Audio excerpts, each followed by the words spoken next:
In working to provide more information on this DVD set about the origins of some of the recording companies, I came across some wonderful pictures on the beginnings of Magnecord, including pictures in their factory.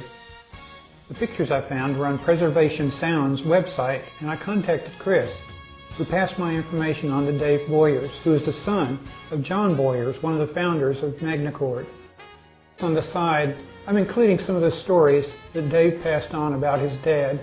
Dave gave me permission to use the pictures and told me that his father was now 96 and no longer able to remember much about Magnecord.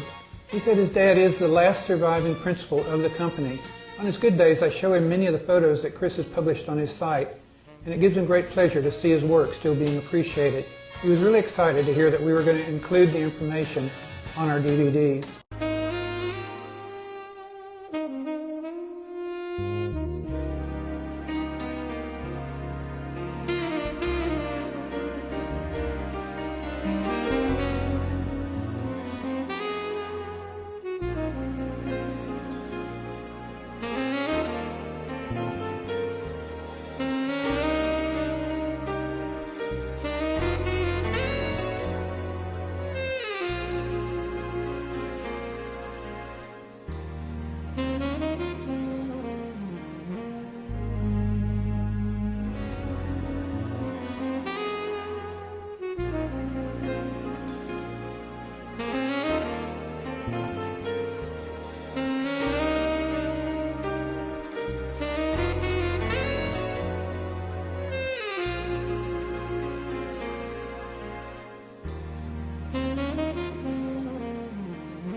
This is the Magnecord PT6J-AH and PT6-J. These were released in 1952. The Magnecord PT6 was initially aimed primarily at the broadcast industry. Its competitive price of $750 competed well with the Ampex 200, which was about $5,000, and the results of its recordings were acceptable to the broadcast industry. Interesting, this particular unit was used in California, traveling around to record Whoopie John, which was one of the polka bands playing during the 1940s and 1950s.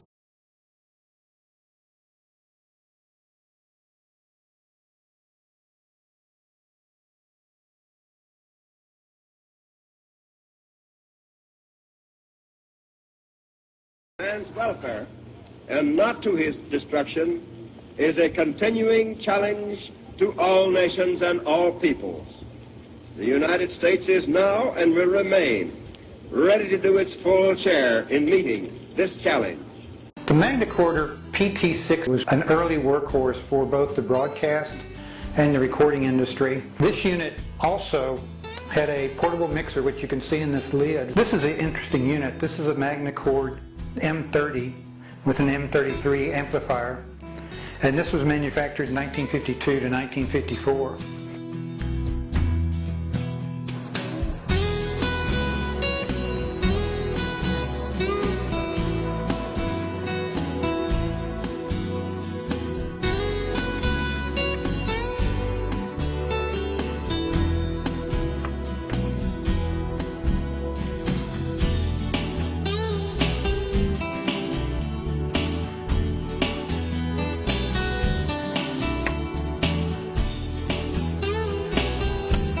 This is the Magnecord P63. It ran 7.5 and 15 IPS. It was a 3-motor deck. It also had a companion amplifier, or it could be connected to any amplifier.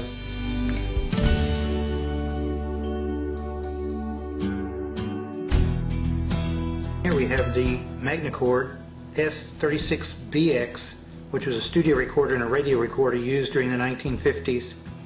This was a unit real similar to what the Alpine radio station KBLF had when I spent a lot of time there. This unit was about $370 new.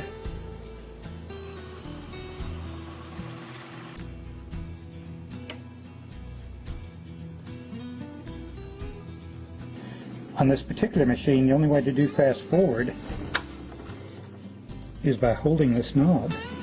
There is no way to actually lock it on. So if you want to go fast forward, you've got to hold it as long as you need it. Rewind does lock in.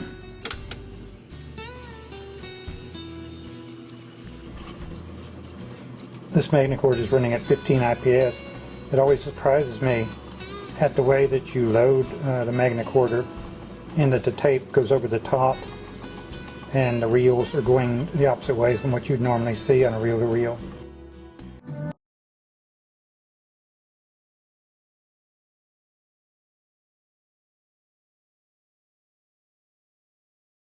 This is a Magnecord 1024. This unit came out in the mid-60s.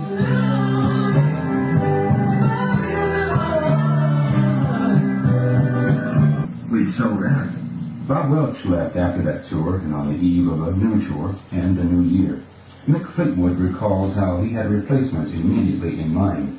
In Los Angeles, he'd been shopping for recording studios, and a friend sent him to Sound City.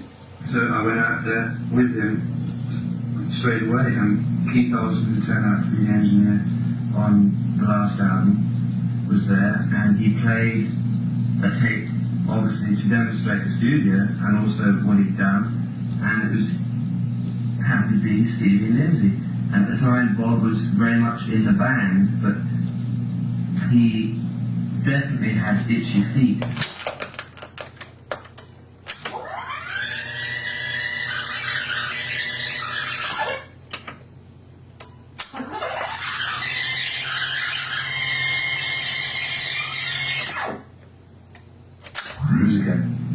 Anyhow, I left the studio and we went back on the road, and I think it was New Year's Eve, Bob said that he wanted to leave, and literally literally, a couple of days later, I phoned up Keith and said, would they be interested in joining the band? And they replied the next day and said, sure. So we got back to LA. That was it. There was no auditions or anything. It was just one of those things you knew that it had to be right.